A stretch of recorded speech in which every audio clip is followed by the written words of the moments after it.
ဒီနေ့တော့ကျွန်တော်တို့အများပြည်သူတွေတွေ့မြင်နေရတဲ့ဟာရယ်ပြီးကြလို့ရှိလို့ရှိရင်အခုစူပါမန်ပြောတဲ့ဒီအလောင်းကစားတွေအကြောင်းပေါ့နော်ဒီ streamer တွေ gamer တွေ pro player တွေဘာကြောင့်မို့လက်ခံရလဲဆိုတဲ့နေရာမှာကျွန်တော်တို့ကသူတို့နေရာကနေကိုချင်းစာပြီးတော့ဝင်ပြောမှာပဲဖြစ်ပါတယ်အဲ့တော့ပထမဦးဆုံးအနေနဲ့ပြောချင်တာကဘာလဲဆိုလို့ရှိရင်ဒီစူပါမန်ကသိရမလား CC တို့ shine လေးတို့ဘသူပေါ့နော်ဘသူတွေကတော့အလောင်းကစားလုပ်လို့ပါဘာညာတည်ရမှာဘလုံးပဲကိစ္စတွေပြောလို့ပါဘာညာဆိုပြီးတော့ပြောနေတာရှိတယ်အဲ့တော့ပြောနေတာရှိတယ်ဆိုတော့ပထမဦးဆုံးတစ်ချက်ကဘာလဲဆိုလို့ရှိလို့ရှင်ကျွန်တော်တို့မြန်မာနိုင်ငံမှာ gamer တွေ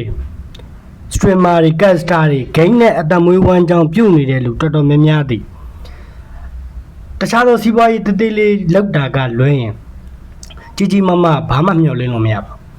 YouTube channel ကလည်းဒါကျွန်တော်တို့ဒါမြန်မာနိုင်ငံဒါစေရေးခင်းချင်းတွေဖြစ်ကြတယ်ဗောနော်နိုင်ငံရေးခင်းချင်းတွေဖြစ်ကြတယ်ဆိုတဲ့နေရာမှာအရင်တော့အာနာမသိငင်တော့အရင်တော့ကျွန်တော်တို့ဒီ YouTube channel ကိုဘယ်နိုင်ငံပဲကြည့်ဘလို့ပဲကြည့်ဥပမာကျွန်တော်တို့ဒီ channel ကိုလူ1 million ကြည့်လိုက်တယ်ဗောနော်လူ1 သန်းကြည့်လိုက်တယ်လူ10 သိန်းကြည့်လိုက်တယ်ကြည့်လိုက်လို့ကျွန်တော်တို့ခုနကပြောတယ်ဒီ quarter fine view လို့လည်းခေါ်တယ်ဗျာပြီးကြလို့ရှိရင်1 minute view လို့လည်းခေါ်တယ်အဲ့ဒါview 4 သိန်းလောက်ရှိတယ်ဆိုရင်ပေါ့နော်ကြည့်လိုက်တာတော့ဗီဒီယို10 သိန်းကြည့်တာဒါပေမဲ့အဲ့ဗီဒီယိုအပီတီသို့မဟုတ်10 မိနစ်ကျော်3 မိနစ်နီးပါအဲ့လိုကြည့်ရလူတွေ4 သိန်းလောက်ရှိရဆိုတော့ဒေါ်လာ900လောက်မှန်းလို့ရတယ်ဒီအာနာမသိငင်ခင်းချက်မှာဒီအာနာသိမိသွားတဲ့ခင်းချက်မှာနော်လူကတော့2 million လောက်ကြည့်လိုက်ပြီးတော့မှ quarter fine view က1 million လောက်ဝင်နေဆိုတော့ဒေါ်လာ200 300မသိကြတော့ gain တွေပို့ဆိုးတယ်နော်အဲ့တော့ပထမဦးဆုံးအနေနဲ့ပြောချင်တာကျွန်တော်မနေ့က casterအဲ့လိုနာမည်တိတ်မရှိတဲ့ကကျွန်တော်စကားပြောပြတယ်ပေါ့နော်သူဒီလိုမျိုးပွဲတွေပါ cash ပေးတာသို့မဟုတ်လောက်တယ်ဆိုရင်ဘယ်လောက်ရလဲပေါ့နာမည်နည်းနည်းရှိရလူဆိုလို့ရှိလို့ရှိရင်ဥပမာကျွန်တော်တို့ MS ပွဲတွေပါလာတယ်10ပွဲကတ်ရင်လည်းကတ်ရမယ်15ပွဲကတ်ရင်လည်းကတ်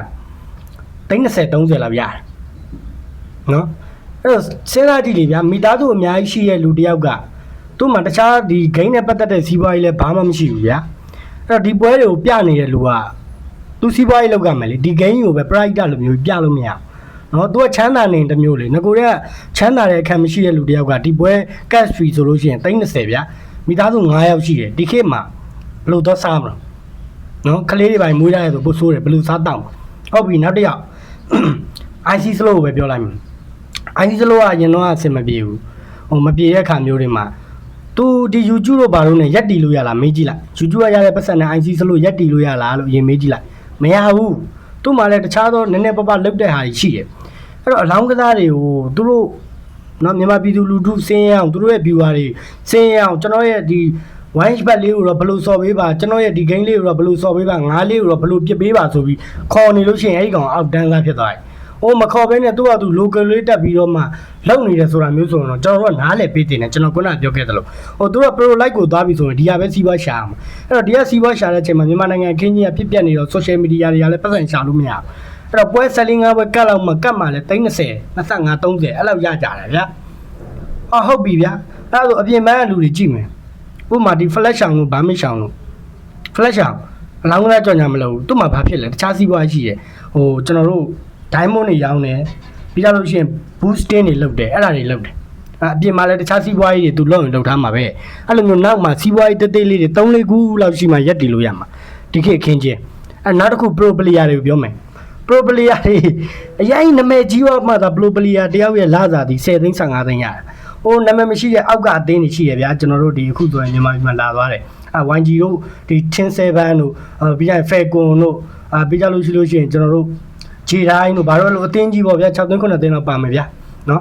အဲ့ဒီအသင်းကြီး6 သိန်း9 သိန်းအကောင်နေ7 သိန်း9 သိန်းလောက်ရရင်ရကြလိမ့်မယ်အဲ့ဒီအောက်ကအသင်းတွေရှိသေးတယ်သူ့ဘာသူအပြင်မှာတော့နာမည်ကနည်းနည်းပါးပါးရှိရတယ်လစာလေး3 သိန်း5 သိန်းဗျာ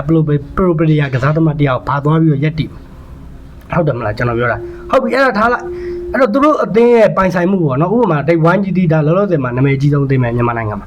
အဲ့တော့သူတို့ရဲ့ဒီ 1G သင်းလုံးရဲ့ပေါ့နော်ဒီ mobile ကြီးကြောင်မပြောဘူးနော်ဟိုပတ်ကြီးကိုမပြော mobile ကြီးကျရင် network ဒီအလွန်ဆုံးရှိရင်ဒေါ်လာ3 သိန်းအဲ့ကမပို့ဘူးနော်မကြီးရန်နာမည်ကြီးပါတယ်ဆိုတဲ့အသင်းတော့သူတို့မှာစပွန်ဆာ2 ခုပဲရှိရ KB ရဲ့ Riot တွေဘာသွားရမှာတော့ဘယ်ကနေဘယ်လိုရက်တည်မလဲဒါပေမဲ့သူတို့တွေလောက်ခွင့်မပေးရဘူးလို့တော့ပြောတယ်အရင်တော့လောက်ကြတာကိုကျွန်တော်ပြောတာအဲ့လိုမျိုးကျွန်တော်တို့ကကြည်ပေးဖို့လိုတယ်လीနော် အလောင်းကစား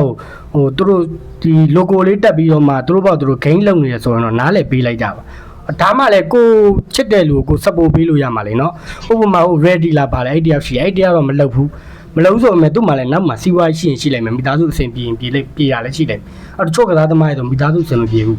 ချို့ကစတာတွေမပြေဘူးအဲ့သူတို့မိသားစုလောလောဆယ်ဝိုင်းရင်ဝါဖို့အတွက်သူကလည်းဒါကြီးကိုဆက်လုပ်နိုင်ဖို့အတွက်ဒါမျိုးတွေလက်ခံမှာဖြစ်နော်ခုနပြောခဲ့သလို YG ရဲ့ network တွေဒေါ်လာ3သိန်းလောက်တန်အဲ့အင်ဒိုတို့ဘာလို့ဟာကိုသွားကြည့်လိုက်မှာ Onit တို့ Onit တို့အဲ့ဒါကြီးကိုတို့အာဂျူတို့ရဲ့ network ဒေါ်လာ2တန်း3တန်းထပ်မှာရှိတယ်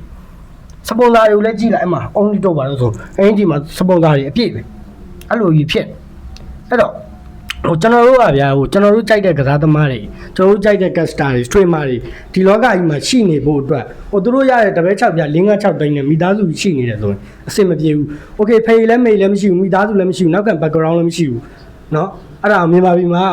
သိတဲ့အတိုင်းပဲထိုင်းအောင်တက်လာတယ်ဒီ5 5သိန်းနဲ့ဘာလို့မရဘူးမြန်မာဒီထိုင်းနိုင်ငံမှာတစ်လောက်အနှိမ့်ဆုံးကွန်ဒိုမငါပဲရိုးရိုးခန်းလေးနဲ့နေမယ်ဆိုတော့တစ်လောက်10သိန်းလောက်ရှိမှနေလို့ရတယ်ဘတ်7000လောက်ကုန်တယ်ကျွန်တော်ပြောချင်တာလေအဲ့တော့ဒီရှိုင်းလေးတို့ဘာတို့ဒီစီစီတို့ကြောင့်ပတ်စံဆင်ပြေတယ်သူတို့လောက်တာကြီးကြိုက်လားမင်းကျွန်တော်တို့ကမကြိုက်ဘူးဗျာဒါပေမဲ့တစ်ချက်တော့ကြည့်ရမယ်လေသူတို့ဒီဒါပေမဲ့ရှိုင်းလေးစီစီကတော့ပတ်စံရတယ်သူချန်နေရကျွန်တော်ပြောချင်တာအဲ့ဒါကြီးခဏဝလိုက်မယ်ဗျာဝိုင်းရှ်ဘတ်တွေကိုတားယူသွားပေးပါဦးလောင်းပေးပါစော်ပေးပါအဲ့တော့မှငါတို့ support ရပါညာဆိုရင်ဂိမ်းကိုအကြောင်းပြပြီး support ခိုင်းနေဆိုတော့ဒါစောက်ပြမကောင်းတာအဲ့ logo လေးတက်တယ်ဆိုတော့နားလည်ပေးလိုက်ပါဒီထက်ဆိုတော့ကောင်းနေမြန်မာပြည်မှာအများကြီးလေဗျာဒီကောင်တွေကမောင်ရှိုင်းလေးလို့ဆိုတာခရိုနီလည်းမဟုတ်ဘူးနောက်အောက်ချီကနေဝါယာကျိုးနှချောင်းပူပြီးတက်လာတယ်ပဲဒီမြန်မာပြည်မှာခရိုနီတွေအများကြီးပဲဟမ်ပြည်သူပိုင်းမြေတွေကိုဟိုပိုင်းမြေဒီပိုင်းမြေဆိုတိမ့်ပြစ်တာတွေပြီးကြလို့ရှိရင်ကြောက်လောက်ကွက်တွေစိန်လောက်ကွက်တွေနော်နီလာလောက်ကွက်တွေတစ်တော်လောက်ကွက်တွေစောက်လို့တွေလောက်ကွက်တွေခရိုနီအဲ့ကောင်တွေအများကြီးအဲ့လိုကောင်တွေပြောရမှာအဲ့တော့ကျွန်တော်ပြောနောက်ဆုံးပိတ်အနေနဲ့ကျွန်တော်ပြောချင်တဲ့ဟာဘာလဲဆိုရင်အဲ့တော့ကျွန်တော်တို့ gamer ပဲဖြစ် streamer ပဲဖြစ် caster ပဲဖြစ် pro player ပဲဖြစ်သူတို့ပြောတော့မှဆိုသူတို့ရဲ့နောက်ခံ background ကိုချက်ကြည့်ပဲသူတို့နောက်ခံ background အဆင်ပြေတယ်နော်မိသားစုကလည်းတောက်တယ်သူ့မှာလည်းစီးပွားရေးရှိရဆိုရင်အလောင်းကစားထတ်ကြော်ညာရင်ဒီကောင်လောဘကြီးတာမိသားစုကလည်းအဆင်မပြေဘူးဗျာထောက်ပံ့နေရသေးတယ်နော်ဒီကျွန်တော်ပြောတဲ့ gambling ကကြော်ညာဘာညာလဲမရဘဲနဲ့တစ်လောက်3 5သိန်းနဲ့ဘာမှရက်တီလို့မရဒါတော့ YouTube channel ရှိမှ YouTube channel မရှိဘာလုပ်လို့မရအဲ့တော့ခုနပြောသလို flash အောင်လို့ဆိုရင် YouTube channel ကပတ်စံအင်ကန်ရတယ်ပြီးကြလို့ရှိရင် run ပူတာပတ်စံရတယ်ဒိုင်းမွန်ဘာညာအကောက်ရောင်းတာလည်းပတ်စံရတယ်သူ့မှာလည်းတခြားစီးပွားရေးရှိရလို့တော့ကျွန်တော်ကြားဘူးတယ်ဗျာနော်သူတို့ဘာသူတို့ရက်တီလို့ရတဲ့ခံမျိုးတွေရှိတယ်ခုန IC slow တို့ဘာလို့ဆိုရင်အခုမှစလာဗျာငါကတော့ IC slow တို့ကအဆင်မပြေဘူးအခုလည်းပြေနေတဲ့တဲမှာမပါဘူးသူ YouTube ကိုသူ့ဟာသူလောက်တယ်တချို့ဟာလေးလောက်တယ်နားလည်းပေးလိုက်လေသူ့မိသားစုကိုသူအဆင်ပြေအောင်ထားပေးနေတာပဲဟုတ်တယ်မလားကျွန်တော်ကလည်းဒါကိုကြည့်ပေးရမယ်လေတခါတလေကြားလို့ရှိရင်ကိုကောင်းစားဖို့အတွက်ဆိုလို့ရှိရင်နည်းနည်းပါးပါးခြံနှင်းတဲ့နေရမယ်လေအဓိကပြည်သူလူထုကိုစိတ်တောက်ဖြစ်အောင်မလုပ်ဖို့ပဲရည်ကြည့်တယ်โอเคကျေးဇူးတင်ပါ